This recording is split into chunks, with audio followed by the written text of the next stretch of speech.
Also, notice how the game right now is running quite literally just perfect. Like, there is literally no problem. It feels like 60 FPS, it looks like 60 FPS. And what is the difference between right now and like before when it wasn't running too well?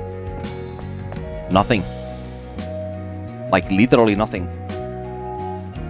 Like, it is literally just a software issue of some kind, and I think every single time when the performance becomes like that, I'm just gonna leave and just restart the game and just do that until it plays normal, I guess, because fuck it. What?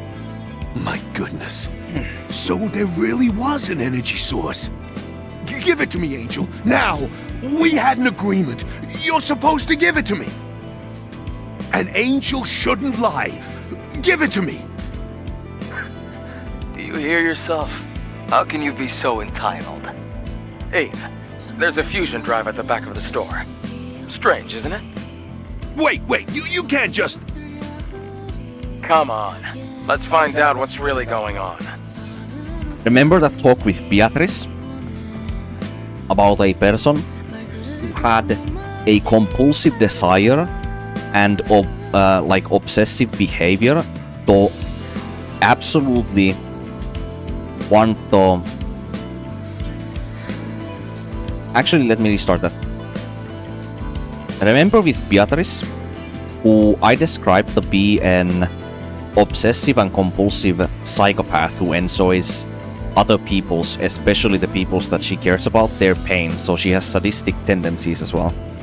And she was like in also a heavy trauma situation from what had happened before, so the very heavily disturbed person that we find is even molded into worse direction from those experiences that she has experienced. But unlike what I said before about her, I explained that perhaps because of the singing angel incident, where the 4th Airborne Squadron singing angel was giving that SOS signal about a traitor that was amidst their midst, who was killing the other angels, and the airborne squad member, the 4th one, singing the SOS signal, was telling all of the other angels around the area in the airborne squad channel to stay and steer away from that angel who was killing the other ones. I assumed that that was a Raven, because that's how storytelling usually works. It's a bunch of setups and bunch of payoffs. So I'm assuming that that was a Raven in the timeline. So I hypothesized that maybe Raven was the person who killed that Beatrice's husband, or the person that she deeply cared about, which I assumed to be either her son or her husband. And then she was even more distraught from that event, and already her very like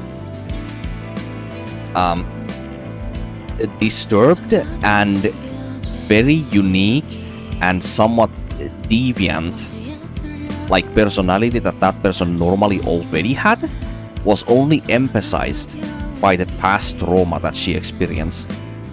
And she's not actually a fully like sadistic like psychopath like I first thought that she would be. I think the same case goes a little bit for Cedric here, because like he's a massive creep, like we already know that. Like he acts socially incredibly indecently around angels and pretty much everybody we see him here throughout the entire time. And he shows very strong tendencies towards like obsessive and compulsive disorders. How he like has to get back something that he, and like, you know, as Adam just said there, like he has a strong sense of entitlement. So he's very strongly feels like he's entitled for this right, this like basic right that he feels to be able to like see his like past wife, you know, and her memories, you know. But he does not want to explain that. Why does he not want to explain that? Well, because he's so like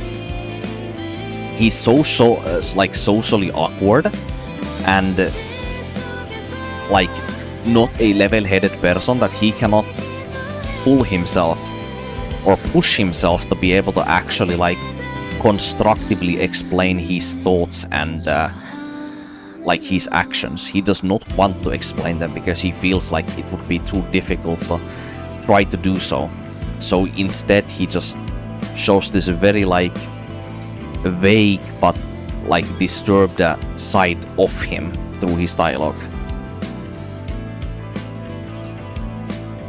Probably because of past trauma as well as some entitlement and some other psychological disorders that I am not gonna go and diagnose here because I am not a psychiatrist, but I might as well be with how much I talk about this stuff in these games. Well, you see, she's my wife. She died a long time ago. Notice how his attitude completely changes you here. should have said so. It's almost like he gains a sense of self How back could here. I wasn't about to take any chances. Not that it mattered in the end. Well, that's all there is to it, Angel. I may talk big, but I'm still only human. Well, Wow. guess he's not such a bad guy after all, huh? Imagine he just You can reconciles like have the that. fusion cell. That's insane. Oh, okay. Thank you, Angel.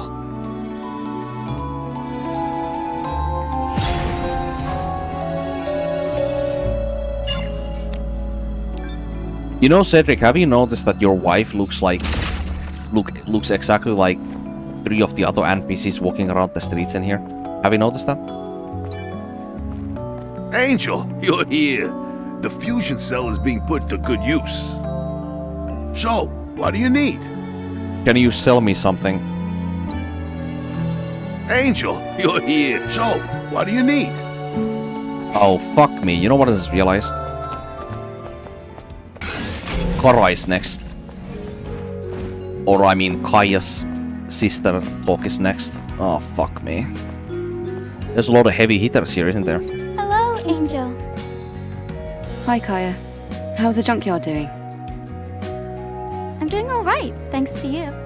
It would be nice if only my sister would come back soon. Yeah, I am the ambassador of the very sad news, actually, so You're here, just Angel. deal with it at this point. What about my sister? Kaya. Well, there isn't an easy way to say this, so take this. Oh, this is a memory stick. That means... Yes. I took out an ATIBA called Behemoth and retrieved it from the area. Please consider her death avenged. Avenged? Huh? Is that what it is? I'm so glad that Actually, these people do not I give a figured fuck this would about happen. indecent I knew my sister couldn't have survived like that. clothing or public I was nudity. just hoping for the best.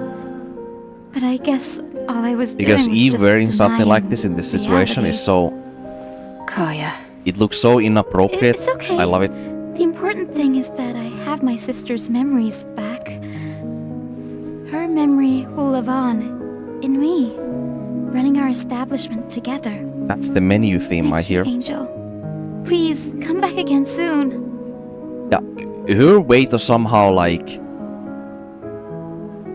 I think she already knew that her sister was dead, but she just was lying to herself. That's the only reason as to why she's able to move on so easily from it. Like, she doesn't say it, but she says it with her behavior.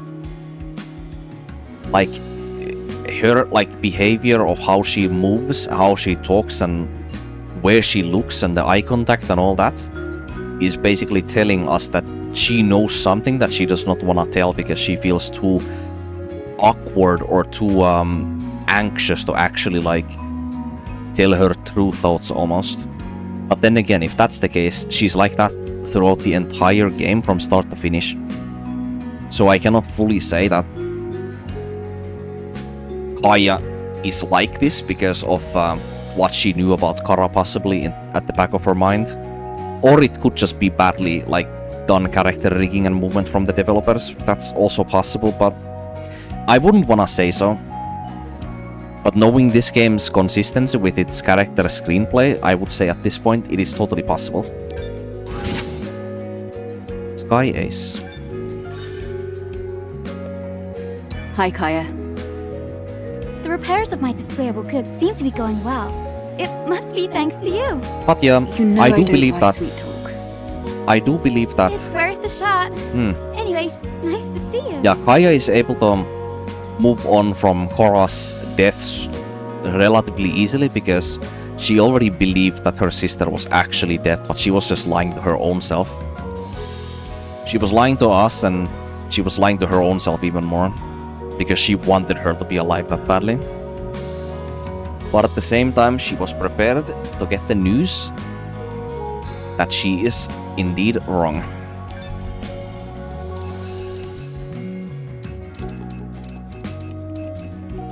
You know, That's all. it's kind of Yes, like having I know it's hope not my- when there is I no hope so. reason to have hope. It's just fool's hope. I guess that's one thing that you could call, I suppose.